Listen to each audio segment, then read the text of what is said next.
Hello friend, जैसा कि हम जानते हैं कि आज भारत अपने इंडिजिनस फाइटर एयरक्राफ्ट के इंजन को लेकर स्ट्रगल कर रहा है और हमारा कावेरी जेट इंजन आज भी 45 सालों के बाद अधूरा है। जहां भारत अपने रॉकेट इंजन बनाने के क्षेत्र में मास्टरी हासिल कर चुका है, वहीं आज हम एक जेट इंजन नहीं बना पा रहे हैं। तो क्या अंतर होता है एक रॉकेट इंजन और एक जेट इंजन के बारे में? इन्हीं सवालों का जवाब आज हम ढूंढेंगे अपने इस वीडियो में। एक रॉकेट इंजन और एक जेट इंजन में मेनली आपके दो डिफरेंस होते हैं। तो पहला डिफरेंस होता है वो होता है ड्यूरेबिलिटी का, जहां रॉकेट इंजन सिंगल यूज के पर्पस के लिए डिजाइन किए जाते हैं, वहीं जो आपका जेट इंजन होता है ये आपका मल्टीपल यूज के पर्पस के लिए डिजाइन किया जाता है। दूसरा होता है इनकी ऑक्सीजन लेने का प्रोसेस, जहां पर रॉकेट इंजन फ्यूल को बर्न करने के लिए जो जरूरी ऑक्सीजन होती है उसको अपने साथ कैरी करता है in the form of oxidiser, और जो जेट इंजन होता है वो इस जरूरी ऑक्सीजन को एटमॉस्फेयर से प्राप्त करता है, जिस कारण जहां रॉकेट इंजन में केवल एक एग्जॉस्ट सिस्टम होता है, वहीं जेट इंजन में ना केवल आपका एग्जॉस्ट सिस्टम होता है, साथ ही साथ आपका एक इनलेट सिस्टम भी होता है जो कि एटमॉस्फेयर से ऑक्सीजन को लेने का काम करता है। अगर हम स्पेसिफिकली बात करें भारत के कावेरी जेट इंजन के बारे में, तो इस इंजन को बनाने को लेकर भारत को कई चैलेंजेस का सामना करना पड़ रहा है। इन चैलेंजेस को आप 3 पार्ट्स में डिवाइड कर सकते हैं।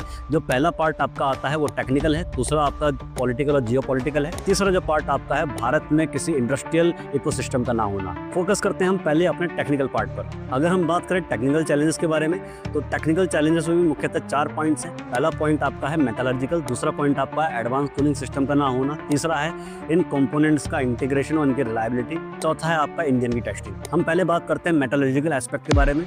आप लोगों को पता है कि इस प्रकार के जो इंजन होते हैं इसमें कई एक्सेसिव मात्रा में हीट और प्रेशर जनरेट होता है। इतने हीट और प्रेशर को सस्टेन करने के लिए, टॉलरेट करने के लिए आपको स्पेशल मटेरियल की आवश्यकता होती है, और इस प्रकार के मटेरियल का निर्माण फिलहाल भारत में नहीं होता है। इस प्रकार के मटेरियल के लिए हम दूसरे देशों पर निर्भर करते हैं। दूसरे देश भी इस प्रकार के मटेरियल को समय पर भारत को सप्लाई नहीं करते हैं, जिस कारण भारत के इस जेट इंजन डेवलपमेंट प्रोग्राम में देरी हो रही है। दूसरा टेक्निकल चैलेंज है तो एडवांस कूलिंग सिस्टम की आवश्यकता। आप लोगों को पता है कि जो इंजन कंपार्टमेंट के अंदर एक्सेसिव हीट जनरेट होती है, उसको रेगुलेट करने के लिए आपको पूरे इंजन कंपार्टमेंट के अंदर कूलेंट से भरी बारीक नालियों का निर्माण करना पड़ता है, और इन बारीक नालियों का निर्माण करना अपने आप में बहुत ही कॉम्प्लेक्स प्रोसेस है। और साथ ही साथ जो टर्बाइन ब्लेड्स होती हैं उनको एक्सेसिव हीट से बचाने के लिए इनके ऊपर हीट रेजिस्टेंस कोट का प्रयोग होता है, और पूरी दुनिया में कुछ ही देश हैं जो इस प्रकार के हीट रेजिस्टेंट कोट का निर्माण करते हैं, और वहीं इन देशों ने अपने अंदर भी इस प्रकार के हीट रेजिस्टेंट कोट के एक्सपोर्ट को लेकर बैन लगा रखा है, जिस कारण